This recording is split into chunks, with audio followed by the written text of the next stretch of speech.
और अब अग्नि परीक्षा में बात करते हैं चुनावी रण की। 6 राउंड की चुनावी जंग के बाद अब 7वें और आखिरी राउंड के लिए भी सभी दिग्गज चुनावी जंग में कूद पड़े हैं। आखिरी दौर में 57 लोकसभा सीटों के लिए सभी दल पहले दौर के चुनाव की तरह से ही पूरी ताकत से आगे बढ़ते हुए नजर आ रहे हैं। लेकिन अब इंडिया गठबंधन के नेताओं में खटपट की भी घटनाएं शुरू हो गई हैं। रिपोर्ट दिखाते हैं।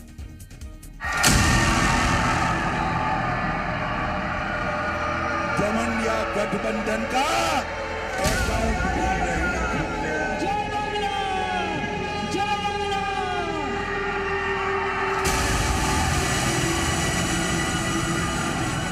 जो लोग कल तक बीजेपी के खिलाफ गुब्बारा फुला रहे थे, उनका गुब्बारा भी फूट चुका है। मां गंगा ने उसको बुलाई है और वो बोल रहे हैं कि 47 तक उन्होंने। छठे चरण के चुनाव में कल 58 सीटों पर सियासी दलों की किस्मत तय हो जाएगी। छठे दौर में 8 राज्य और केंद्र शासित प्रदेशों में शनिवार को वोटिंग हो रही है। लेकिन अब आखिरी दाव, आखिरी लड़ाई 7वें चरण के मतदान के लिए हो रही है। 7वें चरण के चुनाव में केवल 7 दिन बचे हैं, लेकिन प्रधानमंत्री नरेंद्र मोदी से लेकर विपक्षी दलों के तमाम बड़े नेता एक दूसरे पर वार पलटवार कर रहे हैं। जो लोग कल तक बीजेपी के खिलाफ गुब्बारा फुला रहे थे, उनका गुब्बारा भी फूट चुका है। अब कांग्रेस और इंडी गठबंधन वालों को कोई वोट देना नहीं चाहता। आज विपक्ष के साथ जुबानी जंग में योगी आदित्यनाथ पूरी तरह मैदान में डटे नजर आए। अरे हिंदुस्तान है, हिंदुस्तान में शरिया कानून लागू नहीं होगा। शरीयत से नहीं, संविधान से भारत चलेगा। बाबा साहब भीमराव अंबेडकर के द्वारा बनाए गए संविधान से भारत चलेगा। अगर उनको बुरा करके अच्छा रिजल्ट मिलता है तो उनको छोड़े। अगर हम बोल रहे हैं भाई ये विष है, this is a poison, don't touch it.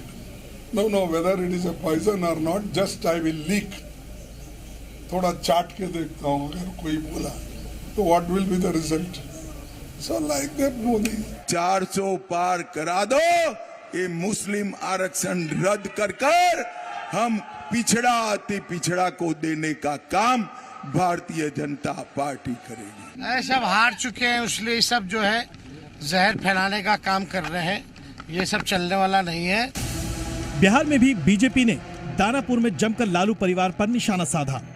हम लोग की सरकार बनने जा रही है और हमारी सरकार, सुप्रीम कोर्ट ने टिप्पणी किया है इलेक्टोरल बॉन्ड पे, हमारी सरकार इसकी भी जांच कराएगी, जिस तरह से विपक्षी नेताओं की जांच आज प्रधानमंत्री जी करा रहे हैं। आजकल वो टूरिस्ट बेटी भी आई है, कभी आजकल हिंसा फैलाई, कभी छपरा में।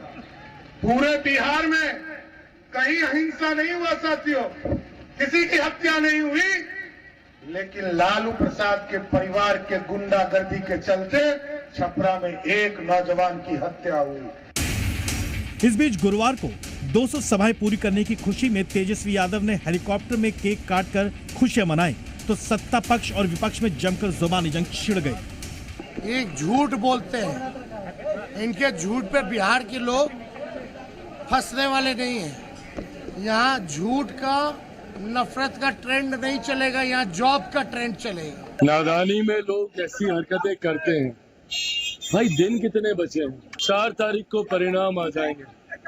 4 तारीख को पता चल जाएगा कि मिर्ची किसको लगी। प्रधानमंत्री मोदी जिस तरह से विपक्ष को पहले दिन से आखिरी पड़ाव तक पहुंचते पहुंचते निशाना बना रहे हैं, उससे विरोधियों को मुकाबला करने में ज्यादा मेहनत करनी पड़ रही है। 10 साल क्या किए वो लोग? वो तो दिल्ली में बैठे थे 10 साल। अब पीओके को कहाँ ले लिया आपने? ये सिर्फ चुनावी जुमला है। चुनाव के वक्त सब कुछ बोलते हैं, चुनाव के बाद सब कुछ भूल जाते हैं। यही हमारा अनुभव है 10 साल से भाजपा के साथ। इस बीच घाटी के नेताओं में आखिरी चरण तक चुनाव आते आते आपस में ही खटपट होती दिख रही है। ईश्वर रूपी जनता जनार्दन ने फिर एक बार मोदी सरकार बनाना तय कर लिया है। तो कौन ऐसी गलती करेगा कि जो किसी और को वोट दे? क्या कोई अपना वोट बर्बाद करना चाहेगा? क्या कोई चाहेगा कि उसका वोट खराब हो? 1931 से लेके जम्मू कश्मीर को लेके जितने भी फैसले हुए हैं, जितने भी मुआहदे हुए हैं, वो उनकी जमात ने किए हैं। मैं मुआहदा नहीं कहूंगी, मैं उनको बोलूंगी सरेंडर जो हुआ है। रक्षा मंत्री राजनाथ सिंह समाजवादी पार्टी पर 24 घंटे से हमलावर हैं, तो अखिलेश भी बीजेपी पर वार कर रहे हैं।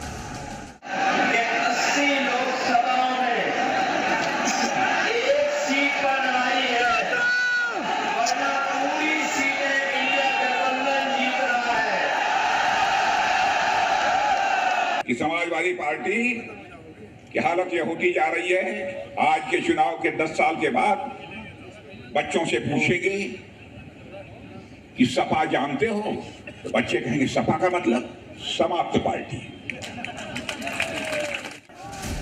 जाहिर है 4 जून को सभी दलों को अपनी अपनी मेहनत का परिणाम देखने को मिलेगा। फिर जुबानी जंग नए सिरे से छिड़ेगी। ब्यूरो रिपोर्ट, जी मीडिया।